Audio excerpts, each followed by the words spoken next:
What does it take to get into real estate as a first-time investor in today's market? Is house hacking still a viable strategy? What do you need to know to do it successfully? These are the questions that are often on the minds of new investors. Luckily, there are tens of thousands of people who have stood in the same shoes and whose experiences can serve as examples of how it can be done successfully. In this video, I interviewed one of those people, an investor by the name of Brandon Jones. Brandon shared the story of how he and his wife bought their first rental property in South Carolina and began house hacking their way to financial freedom. Brandon shared a lot of awesome insights and tips from his hands-on experience, including how to find and negotiate that first deal, the importance of getting all of the finances and third-party contacts lined up before buying, and much more. He also discussed a lot of the pitfalls and unexpected obstacles that came up during the process that many first-time investors don't think about in advance. We also took apart and discussed all the numbers on his first deal. So this is an episode you really don't want to miss. But hey, if we're just meeting, my name is Vitaly Volpov. I'm an active investor with over 170 units in my current portfolio, a licensed attorney, and a part owner of a real estate brokerage in upstate New York.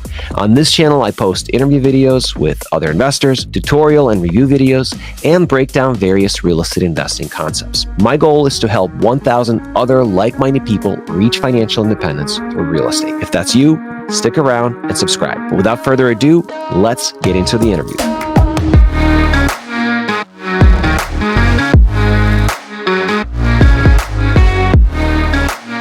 All right, Brandon, welcome to the podcast and YouTube show. How are you doing today? Doing fantastic. How about yourself? Doing great. It's good to talk to you. I'm glad to have you on the show. And we're going to get into your real estate investing and what you're doing right now in terms of the strategy. But before we dive into that, why don't you give the audience a little background on yourself? Who are you? Where do you live? What do you do for a living right now? Yeah, absolutely. So my wife and I, and we actually have a 4.5 month baby girl right now, who, brings so much joy to our lives. And I mean, she's really a big part of the why my wife and my baby girl. We live in Greenville, South Carolina, in that area. So specifically in Easley, which is just about 25 minutes away from Greenville, but most people would know Greenville.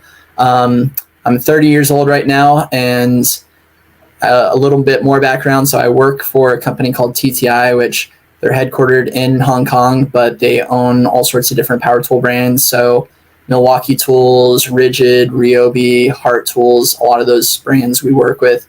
And I work in the supply chain department, doing demand planning. So day to day, I'm doing forecasting, and that's my 9 to 5 job right now. Gotcha. Okay. And so you said you were in South Carolina, right? Yep, in South Carolina. Okay. Yeah. And so obviously we're here because we connected on Bigger Pockets, and you're, investing in real estate. You're currently a real estate investor, and obviously I am too. So the question I wanted to ask you, and this is something I ask a lot of people that I do interview on this channel, is how did you get into real estate? Obviously you're just starting out, you're kind of in the early stages, but I'm really curious what sparked that interest, and what was it that prompted you to do that? Yeah, it's actually kind of funny. So it was, I want to say 3 years ago now. I had a friend who said, "Hey, you want to run a marathon with me in Florida?" And I said, let's do it. So I signed up for the marathon and I started training, and I was listening to Spotify, and music was kind of boring when you're running for an hour or 2 hours at a time. So I was looking for something that could keep me a little bit more engaged. So I started scrolling through different podcasts, and I saw the Rookie Real Estate podcast from Bigger Pockets. So I thought, hey, I don't know anything about real estate. I dabbled a little bit in stock investing and Robinhood. And I hadn't seen great success with that, just because a lot of it's so much out of your control. So I figured I'll give listening to this podcast a try. I'm going to be running for hours at a time anyway. So that's really what got me started, is signing up for the marathon and training, and then listening to the podcast. And after 20-30 episodes, everyone talks about the book Rich Dad Poor Dad. So I was like, I better read this book. And my parents, they had talked about it when I was a kid. They talked about the cash flow quadrants and different things, but I didn't remember all of that. So I read the book, and it just connected. Either I can live a life right now where I'm on a path where if I want to keep progressing and making more money, I have to work more hours, longer, I have to, climb the corporate ladder, or I could find other ways to create income, and especially passive income, which real estate, it just made the most sense. So that makes sense. And how long have you been working you're in your current job, or since you graduated college, how long have you been in the labor force? So it's been 4.5 years. So, okay. I've been with the same company since I graduated. I started off in Utah, and then we relocated to South Carolina. And at the start, my wife, she actually graduated in supply chain from the same university as I did. And so she was working for the same company up until we had our baby girl. So both of us were working there for past 3.5 years, at least in South Carolina. Yeah. Gotcha. By the way, congratulations on the baby girl. I also have a daughter. She's she just turned 19 months. Yeah. Oh, no way. Congratulations. Yeah. So it's definitely, you and I are living similar experiences. I'm a little bit older than you, so we waited a little bit longer, but it's the same thing. Yeah, man. It's, once you have kids, I feel like it is something that you get a whole new dimension for your why. Everyone talks in real estate about what's my why? What am I doing this for? And it's, yes, obviously if you have a spouse and you're, doing it for them and you're doing it for your future, that's one reason. But then especially when you have kids and you get to that stage of your life, and it's like, okay, it's a whole new perspective. So yeah. And I'm sure you guys are still going through. So you said your daughter is 4.5 months right now? Yeah, 4.5 months. So we're still figuring things out, but it's been amazing. So everyone told me the same thing, but I don't think you ever stop figuring things out. I think you just get to the different stages.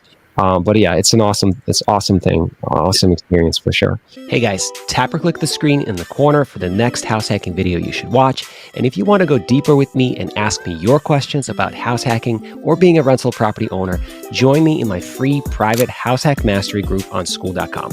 I post exclusive content and bonuses in that group, and you can connect with me and other like-minded investors. Also, if you're just getting started and thinking about buying your first house hack, grab your free copy of my house hack success checklist. Both links are in the description below. So I want to ask you then, so you did some research, you read Down in Bigger Pockets, you read Dad Poor Dad. What was the next thing, or was there anything specific about real estate investing versus, dabbling in stocks or cryptocurrency or doing any of that stuff? Like, what specifically drew you to real estate, and why did you think that, okay, that's the path I want to try? Yeah, I mean, I think with stocks, again, there's just so much out of your control. And I think a lot of people who get into stocks think they're geniuses when really a lot of it just happens to be what the market's doing. So, with real estate, I think there's just a lot more control. Like, you analyze the deal, you're the one who's figuring out what the maintenance costs are going to be, what the down payment's going to be, all those different layers. So just being able to have that control was really the main driving factor towards it. And then there's like a pretty solid meetup group here, and it's called the Upstate Carolina Real Estate Investment Association, so UCREA. And I found them, and actually had a friend who I ran cross country with growing up in Florida, who she had messaged me like, hey, I saw like you joined this Facebook group. Do you live in this area? And she talks about how her and her husband, they were real estate investors in this area. So we connected, and I started going to some of the different meetups, which that really, kick-started everything, where I started meeting people who are passionate about the same thing. Because before, when you listen to podcasts and you just hear about it from other people that are far away in the country and aren't investing in your specific market, like sometimes it can be a little bit hard to really grasp what's around you and what's within reach. But once you start meeting people who they use the word job as like a curse word. So right. Once you meet people like that, and you see like these are just like average, ordinary people, like they're not like these tech CEOs where they are like brilliant and do all this crazy stuff. It's like these are just regular people who've made a great living and are living the life they want because they started investing in real estate. So that's the local meetups and podcasts and reading really got me started. Makes sense. And so the other question I wanted to ask you, just out of curiosity, with your job, is that are you a salary, employee, or are you getting paid based on sales or commissions? Like what's your structure right now with your job? Yeah, so I'm salary, so full time. Usually I'm working 8 to 5 each day, Monday through Fridays. Yeah. Gotcha. Okay. Yeah, I think, especially for people like you and even myself, getting out of that grind, the salary, the hourly, rates that you're capped with, there's not much you can do to increase your income other than getting a promotion, right? Yeah. To the whatever the next level is within the company. You really, and then maybe instead of the promotion, or rather than, maybe promotion is not available, but annual increase or whatever, you get that incremental bump from your employer. Talk about lack of control, right? Right. You don't have any control over that. Sure, you can do the best job you can, you put your best foot forward, and that's all great. But again, it comes down to your employer, their financials, and whether or not it makes sense for them to give you that, that bonus or that increase, or give you that promotion. A quick story about me, like along these lines. So I'm an attorney by trade. I was practicing law full time for over 10 years before I kind of stepped back, and before real estate took off for me and got really big and things went well, and I was able to step away from the corporate world. But I remember when early on at my private law firm, every year, just some background, every year you have a minimum hourly targets you're supposed to hit as an attorney, as an associate attorney at a private law firm. This is pretty much the case all across the country. Almost all private law firms, this is the structure. So they have a target. You have to meet this target. It's like, I forget what it was. It wasn't anything super crazy. I think it was like 1,800 hours a year, which comes out to something like, I don't know, 37, 35 hours a week of billable time. But then there's also a component that's not billable as well, over and above that. So you probably are working something like 50 hours a week. But that's just like the baseline, the minimum, right? And then if you exceed that minimum, you're eligible for a bonus, right? And depending on by how much you exceed the minimum of those hours, and if you really are working, you're in the office extra hours, and you might exceed it by like, say 200, 300 hours, right? And that can translate to a decent bonus. So I think it was my second or third year at the law firm, and nothing against my law firm. I mean, they're great people, all of that.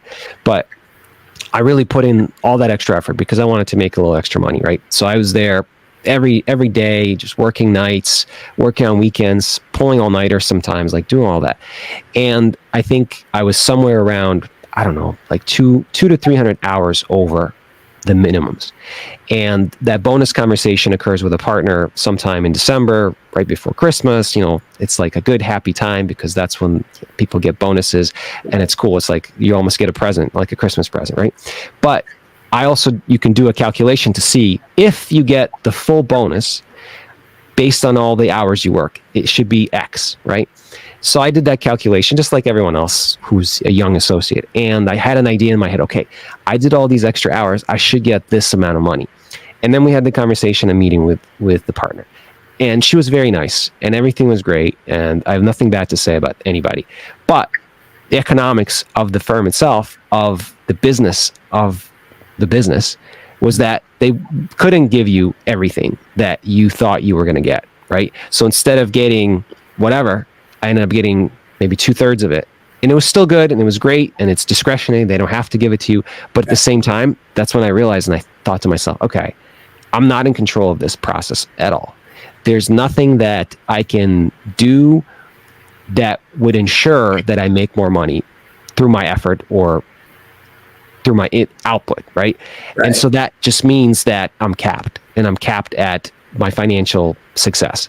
And that's when, and I was already investing in real estate at that point, already starting to, I think I already had 1 or 2 or 3 properties, but that's when I was like, okay, I need to look for other outlets, still do a great job like you're doing at your job, still do everything they ask you to. You're doing a great job. You want to make sure you're getting good reviews from your supervisors and all that. But at the same time, you want to be thinking ahead and thinking about what's the next step going to look like, and how can I translate my effort into dollars as opposed to my time into dollars. And I'm sure you would agree with that. Yeah, no, absolutely. I think, I see people all the time who they spend more and more and more time, and really it's outside of their control, like you're saying.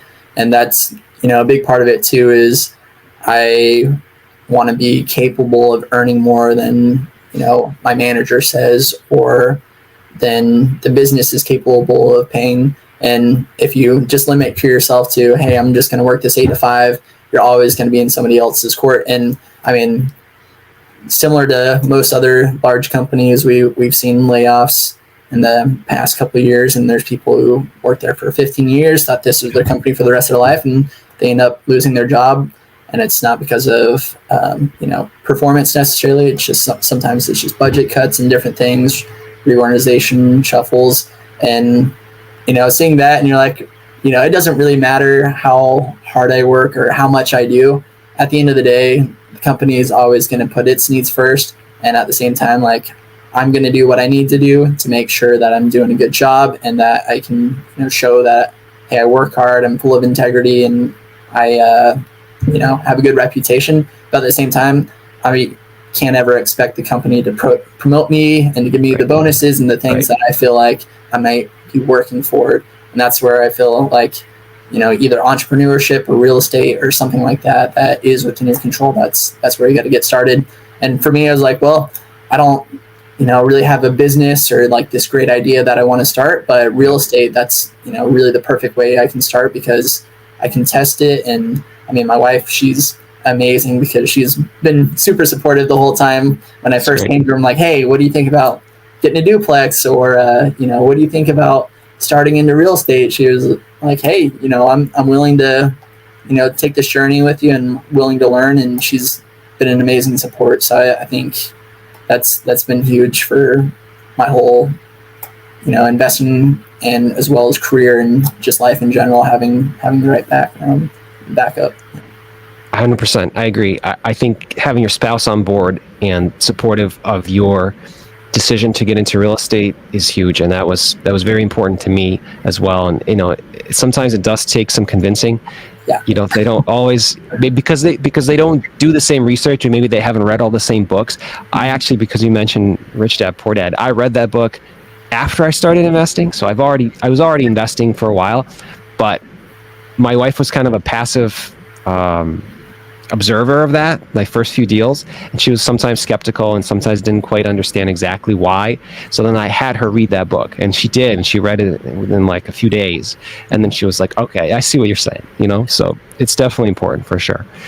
So I wanted to then, so let's talk about the real estate strategy. So you did all this research to start, right?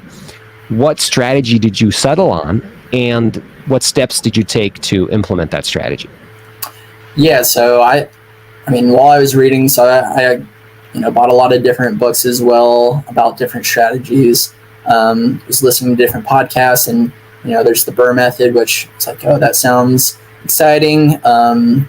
There's duplexes, there's short-term rentals, different things. And for us, since we were paying around $1,500 in rent for our apartment complex, it's like, hey, it makes sense for us to get into a home and stop paying somebody else rent like that.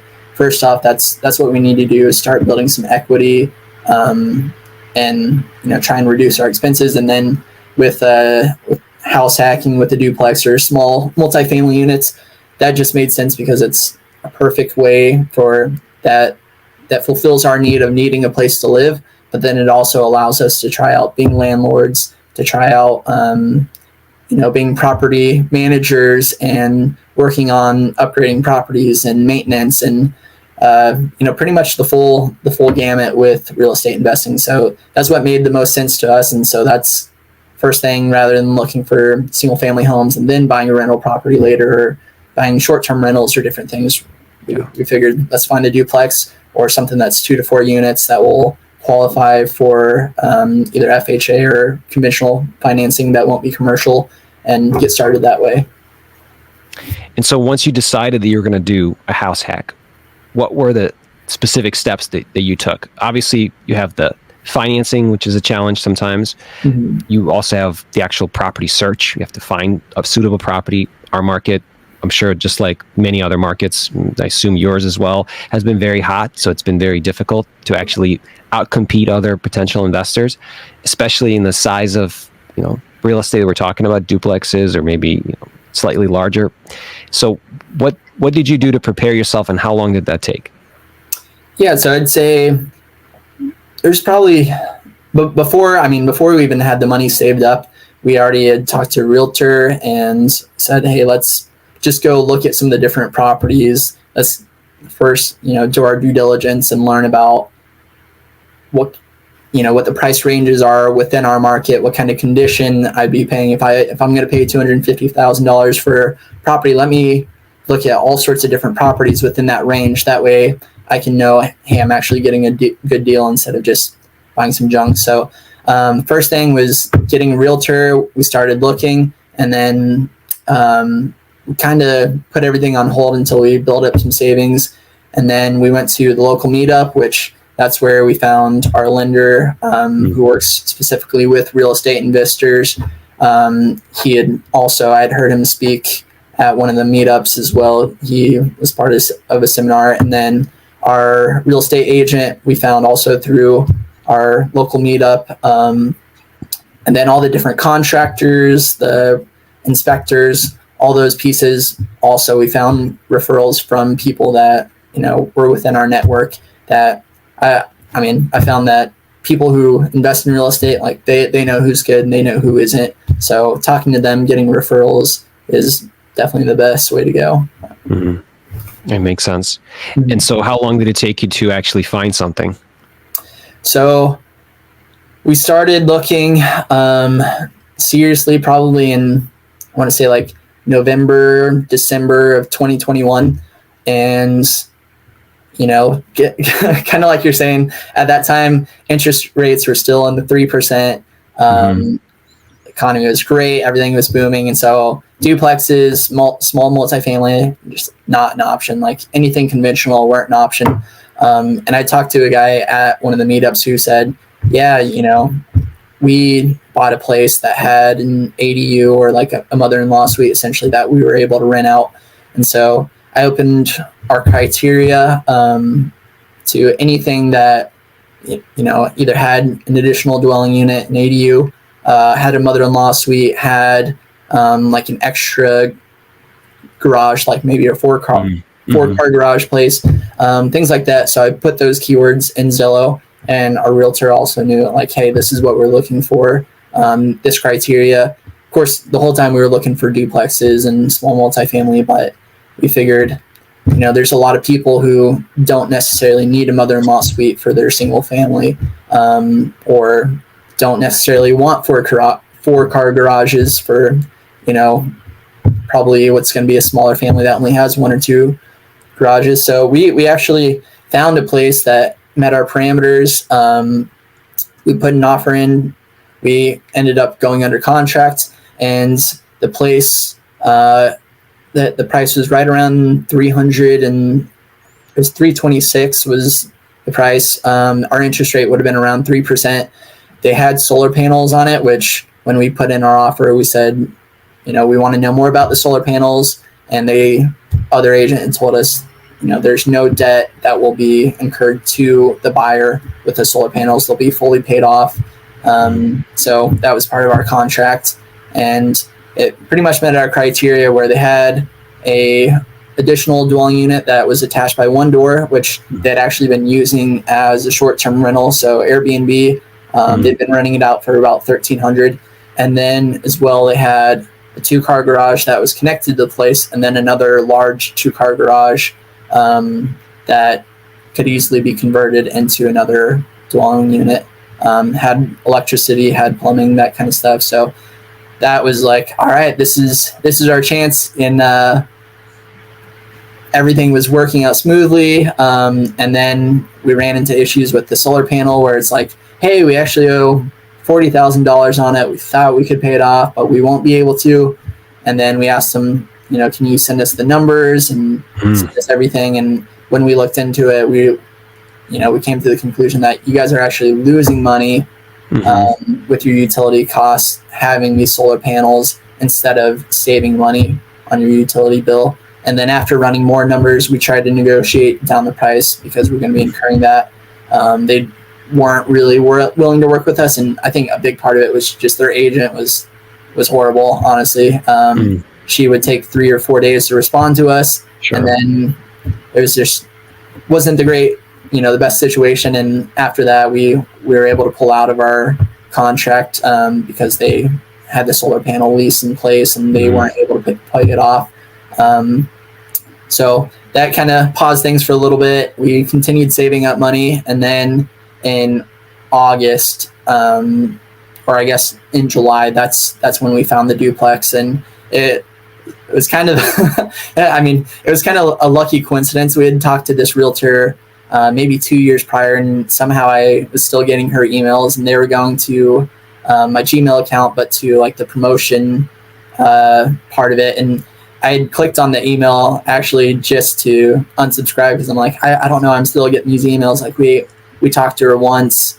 She showed us a property over 2 years ago, and I'm still getting her email. So I went to click and unsubscribe, and then I saw that it was a duplex, and the location and the price point that we were looking for had been posted only 3 hours before. And so I looked at it, and because we'd already done our due diligence, we knew what a good deal looked like. We had our savings, we had all the right people in place, we had the realtor, we had the lender, we had everything we needed.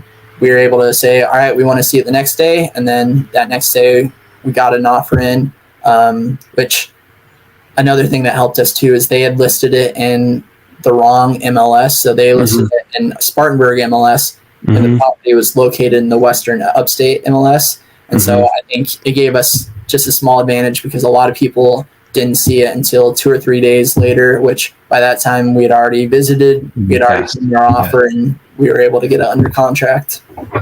Yeah, that's definitely an important factor too in everything that I've done.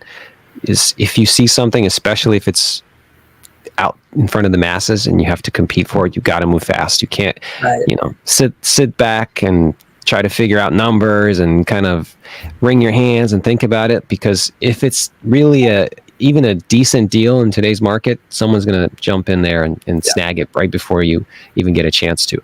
So the one question I have about what you were saying just now, so did this realtor have this listing, or was it just something that she was just updating her email subscriber list and she would just happen to send it to you because it just got listed? Is what? Yeah, exactly. So she just had an auto notification for anything that was multifamily.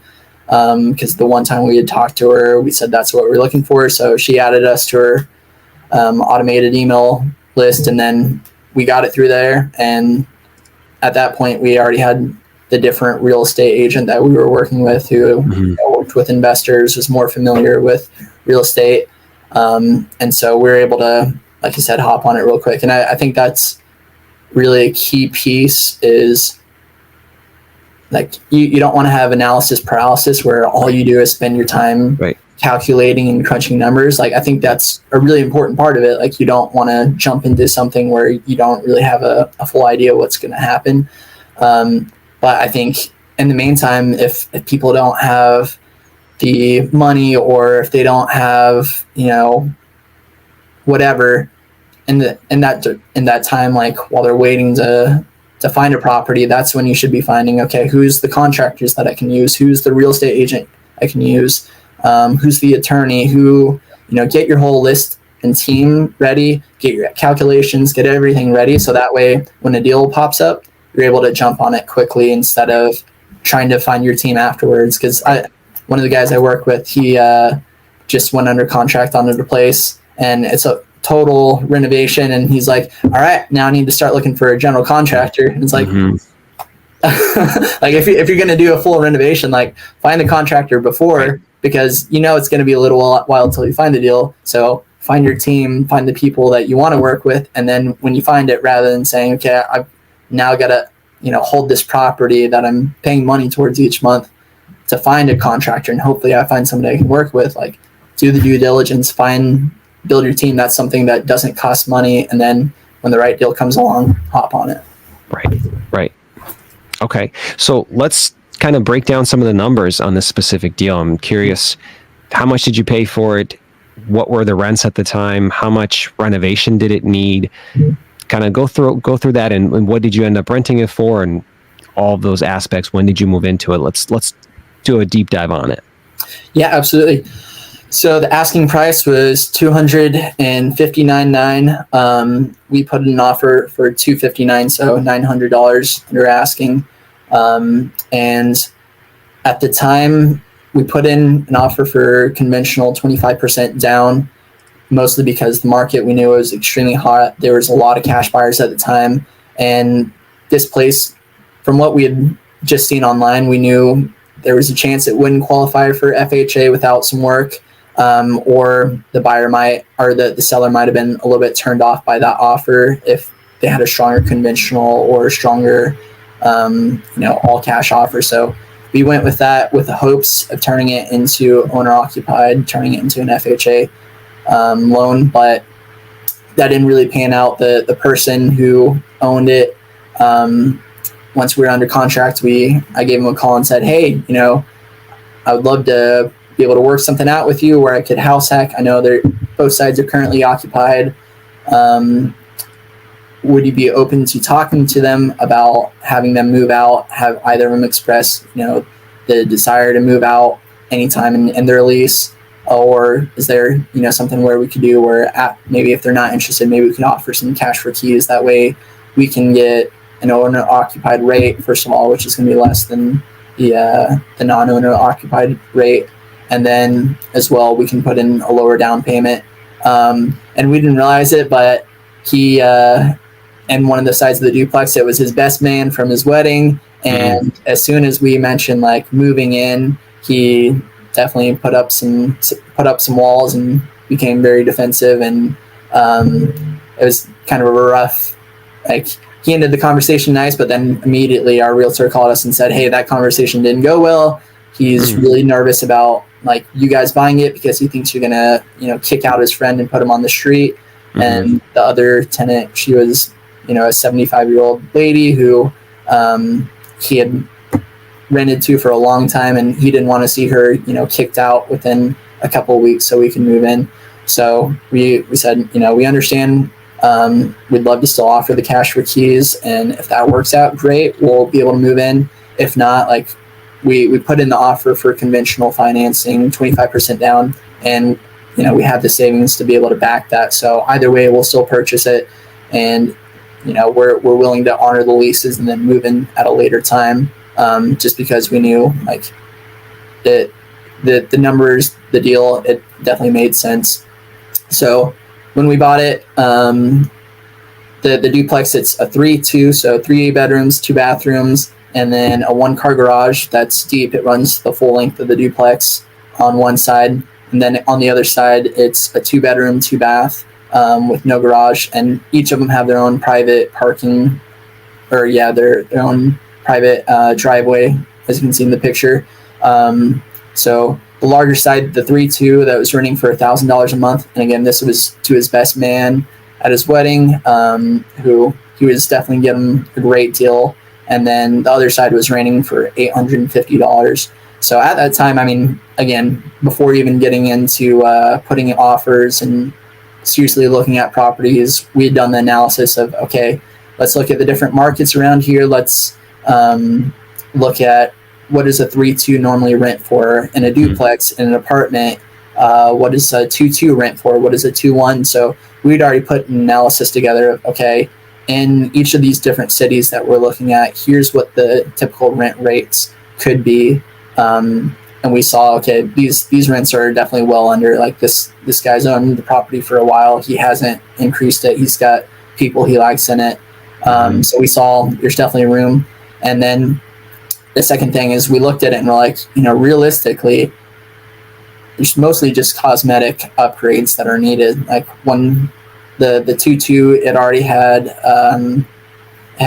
had quartz countertops inside of it. Most of the stuff, the carpet, all that stuff had recently been upgraded, had been painted recently.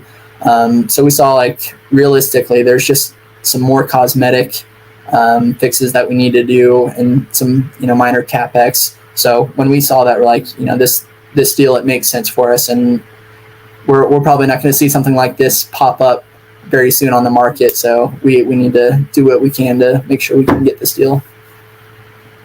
And so what did you end up doing? So how much did you end up putting down, and what type of financing did it end up being? So it ended up being 25% down, and it was a conventional loan, but it was non-owner occupied. And again, a part of that was we saw, we ran the numbers, and the deal still made sense. Even the fact that we're having to put down a larger chunk of change, we're like, worst case scenario, we could always live here longer term, and we could refinance, pull out some of that cash if we want, get a lower rate. Or, even with the current rate, once we increase rents, we knew it would cash flow with both sides rented. So it still made sense for us, especially when you're paying $1,500 in rent for an apartment. You're like, sure. If I wait another year, there's $18,000 that just disappeared to somebody else's pocket. So I might as well do something about that. Absolutely. Yeah. So once you purchased it, so you put that down. How long did the process take from the contract signed to closing table? It took, we went under contract on July 1st, and then we closed on August 5th. So it was right around 34, 35 days. Pretty quick. Yeah, the lender that we had worked with, again, that's, works with real estate investors. And that was one of their things, is they can typically close within 4 weeks with no issues, as long as, you've already been pre-qualified and done your due diligence there. Okay.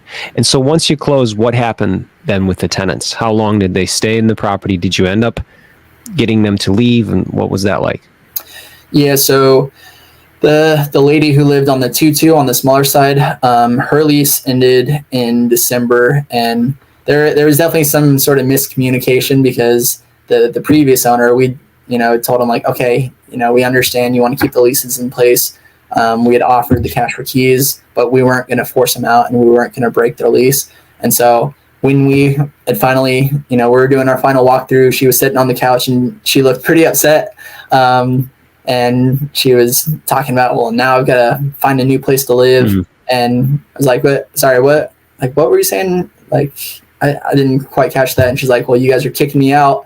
I'm like, oh no, I don't know if this came across to you, but we're going to allow you to continue to live here through the end of December. So you've got 4 months, and then we are planning on moving into it at that time, but we're not going to force you out. And she was like, oh, are you serious? Like, she thought it was like the greatest thing ever. And she's like, I had actually already talked to a lawyer, or scheduled a time to talk to a lawyer and talk about like how this worked with my lease, and if I could, pursue legal action for you guys kicking me out. And we're like, oh, yeah, no need to do that. We'll honor your lease. And she was great. She was very clean, very easy to work with, always paid early. And, we still have a good relationship with her even after she ended up leaving. So we moved into that side in right around December, January. And then the other side, the 3-2, that contract didn't end, or that lease didn't end until the end of September. So we would have had to wait until October just a couple months, 6 months ago, to be able to move in. But he, after 4 or 5 months of living there, he got engaged, and he was trying to move in with his girlfriend, and he said like, hey, can I move out early? And we said, you can't really, like, there's a lease in place, but since you paid on time and everything, we'll be able to work with you. And we'd already finished our cosmetic renovations on this side. And we also had the baby that was coming in at the end of September. So we're like, this actually works better, because rather than having a lease come up and, he's planning on moving out with his fiance anyway, like, we'll have to do the renovations, we'll have to move, we'll have to get new tenants all that time. Like we said, yeah, for, the fee of your security deposit, which was equal to 1 month's rent, we'll let you move out early as long as the place is clean. And they left on June 1st. So it was about 6 months after we'd lived in this side. We moved to the other side, and then pretty much repeated the process where we did our renovations. And at this point, everything's fixed up that we wanted to do. So now we're starting to look for different properties. Gotcha. What type of renovations did you end up doing on it? Yeah, so again, it was mostly cosmetic stuff. So we painted the cabinets. They were a little bit rougher, so we saw, could use some patchwork just from the dogs and the cats that had been scratching them. So we painted them white. We also replaced some of the fixtures in the bathroom as well as in, the kitchen, some of the different fixtures there. We replaced some broken tile as well as some trim, some different things. And really the biggest thing, so, we'd done our inspection early on and we saw, hey, this electrical panel, it's in bad shape, it needs to be upgraded. And so when we bought the place before we moved in, we already started getting quotes from a couple different people, just because we knew we'd have to replace it. And at the time, we were planning on just waiting until we moved in and then doing the fixes at that point instead of trying to bother the people, because we knew we'd be moving in at some point. And with the 2-2 side, so it was a little bit rough. One day we had an issue with the water heater. It wasn't cooling properly, or it wasn't heating the water properly, and our tenant reached out and said, hey, I've got no hot water. Can you come take a look? So I came, took a look.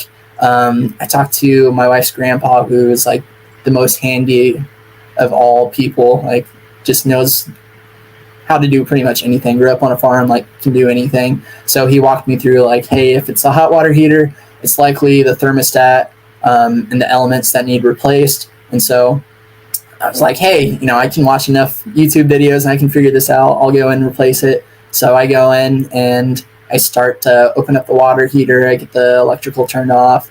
I start to replace the element. And at the very top where the water is coming into the water heater, there's a shutoff valve, and it was extremely corroded. So I was trying to get it shut.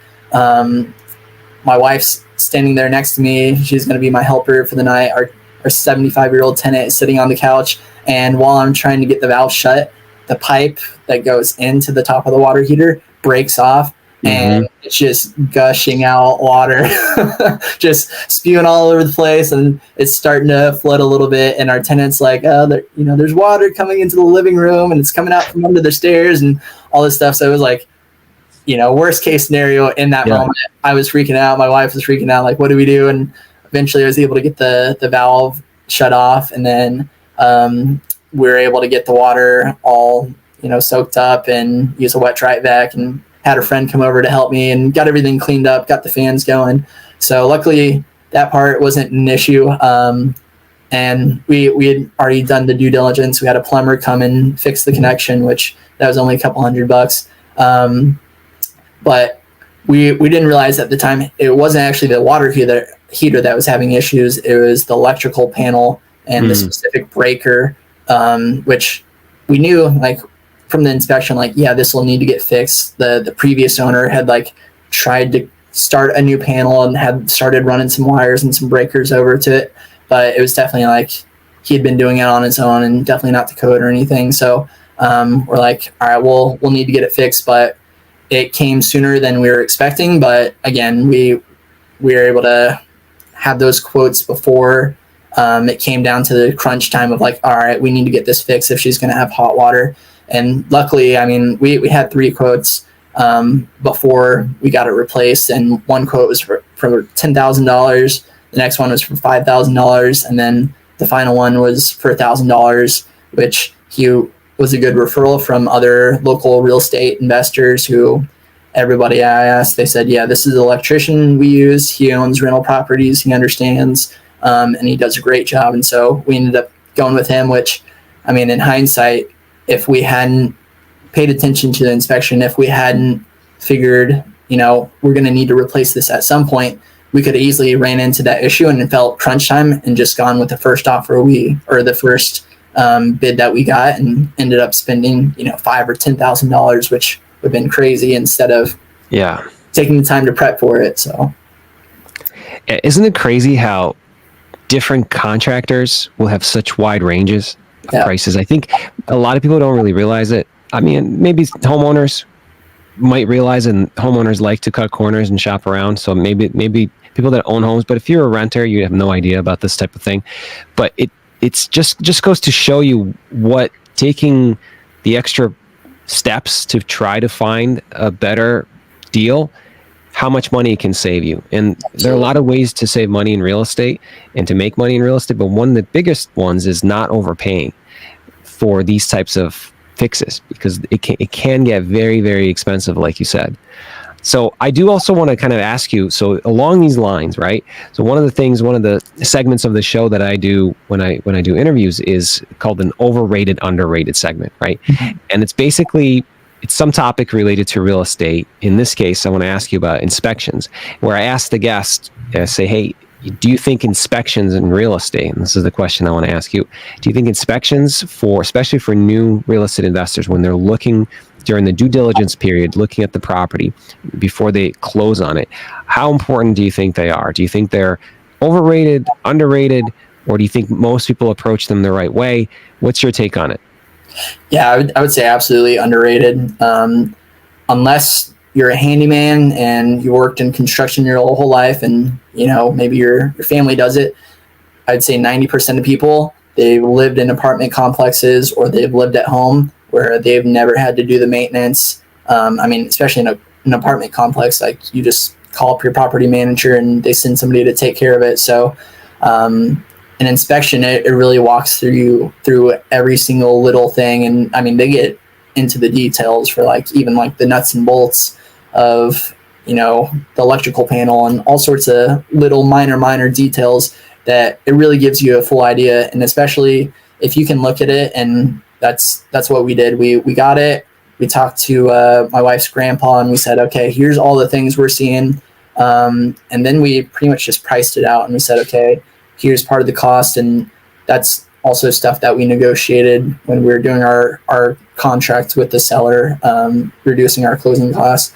So we looked at it and said, hey, we know it's going to cost X amount for these repairs. Can we reduce our closing costs?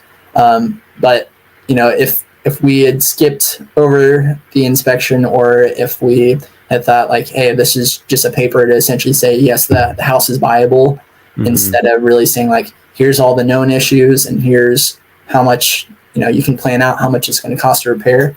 That saved us massively, just because we know all the larger CapEx that's going to be coming in the near future. And we're able to make sure that we start saving towards those ahead of time. Great. So once you moved out of the first apartment that you were occupying, you moved into this new one, mm-hmm. you started the renovations there. Were you able to get a tenant pretty quickly for the one that you guys were in? Yeah, absolutely.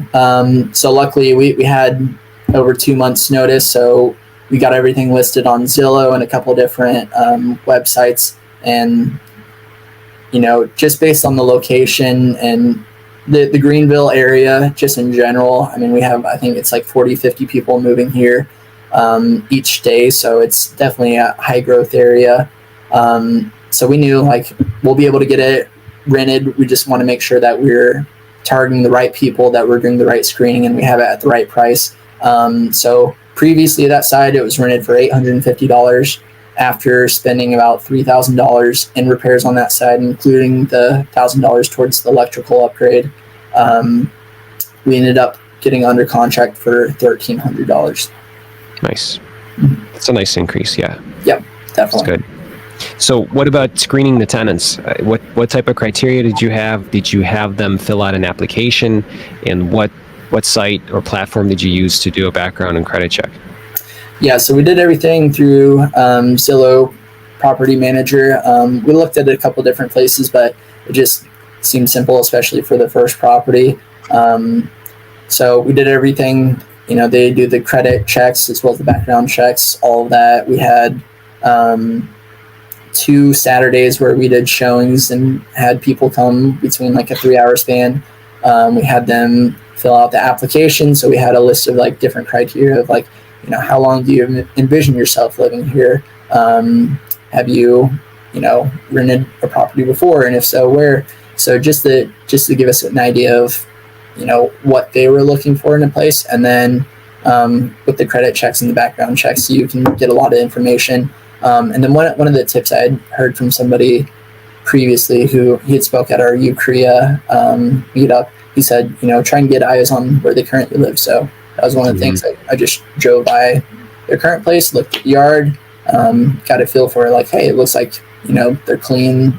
There isn't grass that's 5 inches high and there's trash all over the place, because whatever they currently live in, like that's probably what their next place is going to look like. So those are some of the different criteria that we took just to go through and screen.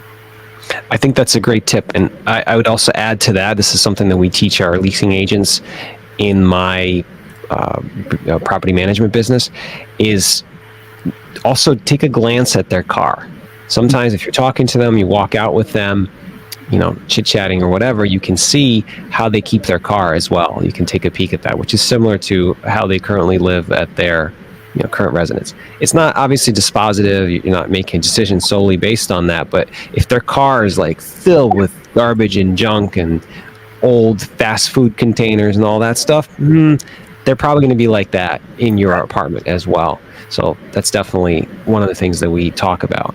So just to also a quick aside here on this specific topic is that I used rentprep.com, and something that I know that Bigger Pockets also recommends, and among others, and there are many other providers. But rentprep.com, I've done some interviews with some of their people who are involved in the back end, and they do a really good job. And in most states, you can pass the cost on to the tenant. It's not necessarily like that in every state. For example, in my state of New York, they said you can't pass on the cost beyond a certain amount. I think we're capped at like $20 per applicant, which the background check itself costs like $39 or $35, something along those lines. So in some states you're unable to do that, but in most states across the country you are able to, and so there's no real cost to you if you're using them. And they do a very good job with the actual report, and they do the background check. You can do all kinds of things. You could do a credit report, a background check, criminal, eviction search. You could do a lot of different things with it. So I'll put a link in the description of this video for anyone who's interested in checking it out. I have a couple of videos on that. I'll put a link to those videos there as well if you guys are interested. So just a quick aside on that. So, okay. So Brandon, then you guys then move into this other apartment where you are currently now, right? In the same apartment. Okay. Did you have to spend a little money to renovate that place after the tenant moved out? Yeah. Very similar. It was about $2,000 that we spent. And I mean, most of it we already had done on the first side. So it was the exact same paint that we wanted to use for the cabinets, because I mean, they're mirror images of each other. The only difference is the garage and the bedroom above the garage. Other than that, like exact mirror images. So we already knew, okay, here's the exact fixtures that we want. Here's the paint that we want. And then the only difference is with the side that we're moving into, the previous person wasn't very clean. And so we had to add in carpet cleaning to at least the main floor. And then a couple other things like fixing some cracked tile and replacing some trim and a couple blinds, but nothing major. So it was all under $2,000 to get it up to where it is now. And now that we've done that, so like I was saying earlier, it rents for, or it was renting for $1,000. And then the market rate for this area will be $1,500 to $1,550. So all in, before we were renting both, or when we bought it, it was $1,850 for both sides, and now it'll be closer to $2,850 once we're done. And what are you thinking is your plan for the near future? How long do you think you'll stay at this property? Are you looking to buy another house hack or just another non-owner occupied rental? Yeah, so ideally we'd love to get another duplex or get another small multifamily, especially while we still have a young baby and we don't need a massive place or anything like that, still have a smaller family. But we're also looking into different options where instead of renting and refinancing, we could move in and then refinance and do an owner-occupied rate and have that become our primary residence. So the next thing is essentially either going to be a small multifamily, or it's going to be some sort of borough that we can end up moving into and renovate. So that's pretty much our goal. How do you think this first investment will help you or translate into future investments? Like, what are the things that you think you've learned just from this experience, just from actually doing it, as opposed to learning about it from books or podcasts? Yeah, I think, before hopping into it, you just think of like, you kind of have that imposter syndrome of, man, real estate investing, like that's a crazy different thing. Like somebody like me, I couldn't do that. And, I'm 30 years old. There's no way I can be a landlord. You kind of have that thought in the back of your mind. But after you do it, you realize like, literally anybody can do this. Once you put the right systems in place and once you build the right connections and relationships, like anybody who has the desire to hustle can make it happen. And having the right support group, people who believe in you, and as well, like even if you don't have people who believe in you, maybe like nobody in your family's ever owned a rental and they don't think it's a good idea, like meet like-minded people at local meetups and see what they've done. So that's been a huge thing. It's just realizing like, we can do this. We can continue to scale continue to scale. We can grow our business. And another thing I think is just now we know what to look for, as well as since we've already done 2 inspections from the house that we were under contract that we didn't get, as well as this one. Now, when we go and tour a property before we've even done the inspection, it's like, all right, here's a list of things that I want to take a look at. I want to know how old the hot water heater is, how old the HVAC unit is. I want to know how old the roof is, and at least take care of, okay, here's all my major expenses that could come up that I could not be paying attention to, as well as when I walk a property, here's all the minor cosmetic things that I might need to do, and here's essentially the full rehab cost that I might be looking at. If you had to do it all over again, is there anything that you would do differently with this specific house hack that you just did? Yeah, I think the main thing would have been honestly just coming and trying to talk to the people that lived here and make sure that message got across to like, hey, we're not trying to force you out. But at the same time, like we would offer you $3,000 if you could find a new place within the next 30 days. I think we trusted too much on the previous people that, hey, they'll get the message across and they'll make sure to tell it the same way we would with the same conviction. When realistically, like all they see is, okay, they know nothing about like my wife and I, they don't know our personalities or right. Like we're people with integrity. All they see is like, hey, these people might be trying to kick out my best friend who, just went through a divorce and all this kind of stuff. So I think that would have been the main thing. It's just going and at least talking to current tenants and saying like, hey, this is who we are. You can see we're not like this massive business and like big scary people. Like we're just regular people trying to find a place to live and, start our real estate journey. And I think that would have made a huge difference and allowed us to save a larger chunk of money instead of having to put the 25% down towards our down payment. Makes sense. So I guess we can close out on this. I do want to ask you this, having gone through the process, and if you're talking to somebody who's you from two and a half years ago, what would be your biggest piece of advice? Like they want to do what you are doing now, and they're just not really sure where to start or how to approach it. What would you say to them on that?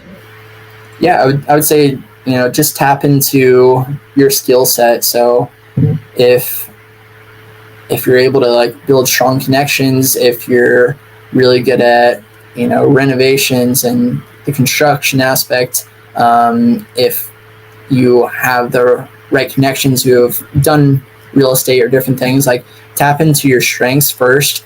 And then as well, like I would just make a list of, here's my goal, and then just step it backwards. If my goal is to get a duplex, okay, what do I need to do? Well, first I need to have a real estate agent, and second, I need to know how to calculate whether a duplex is a good deal or not, and then just pretty much walk it backwards, and then just get involved with other real estate investors. Like there's always local meetups, there's bigger pockets like how I connected with you.